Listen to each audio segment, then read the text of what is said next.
आपल्यासोबत मराठा आंदोलक योगेश केदार जोडले गेलेले आहेत।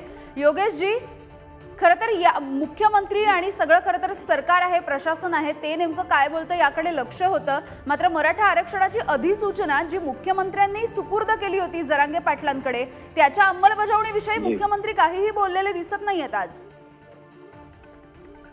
नाही, आता मुख्यमंत्री महोदयांनी तो विषय का तसा टाळला हे आता तिथे तेच जास्त विषय म्हणजे सविस्तर सांगू शकतील। पण तसंही बघायला गेलं तर 16 तारखेपर्यंत त्या अधिसूचनेच्या हरकती मागवण्यासंदर्भातला वेळ आहे। त्यानंतर आता मुख्यमंत्री त्याच्यावर काय बोलतील तो विषय वेगळा आहे। पण आज सगळ्यात महत्त्वाचा असा आहे मॅडमजी की मागासवर्ग आयोगाचा रिपोर्ट हा शासन दरबारी सबमिट झालेला आहे।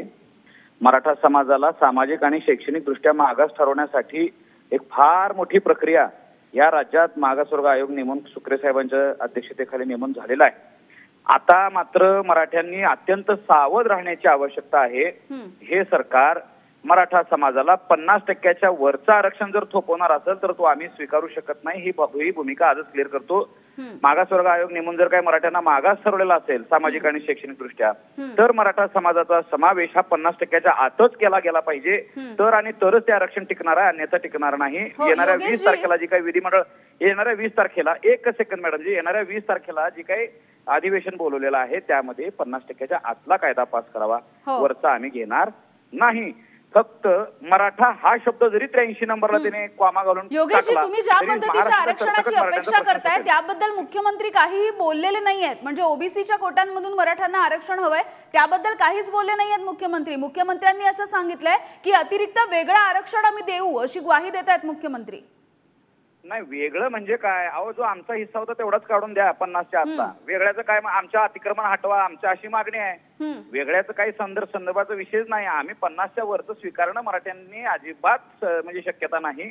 ते विनाकारण तुम्ही केलेली म्हणजे फसवणूक असणार आहे। म्हणजे हे जे अतिरिक्त आरक्षण जे काही असेल किंवा वेगळं आरक्षण असेल ते कितपत सुरक्षित असेल?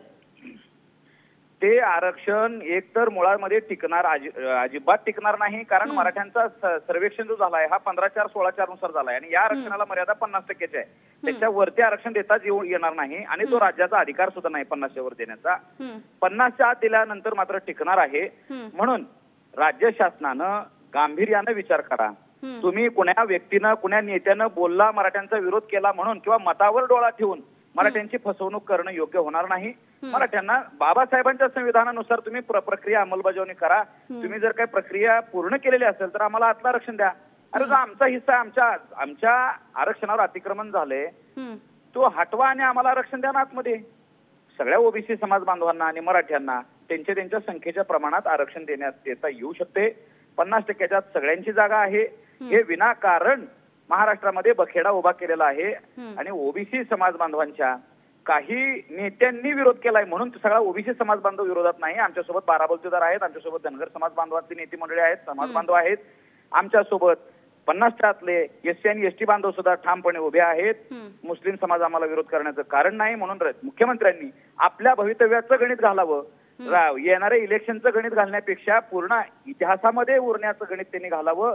शिवशाहू फुले आंबेडकरांच्या नंतर या राज्यात समता प्रस्थापित करण्याच्या दृष्टीनं त्यांनी मोठा पाऊल उचलावा, एक समाज क्रांती करावी आणि मुख्यमंत्र्यांकडनं ही आम्ही अपेक्षा करणं मराठा समाजानं करणं हीच सध्याची आमची भूमिका असणार आहे।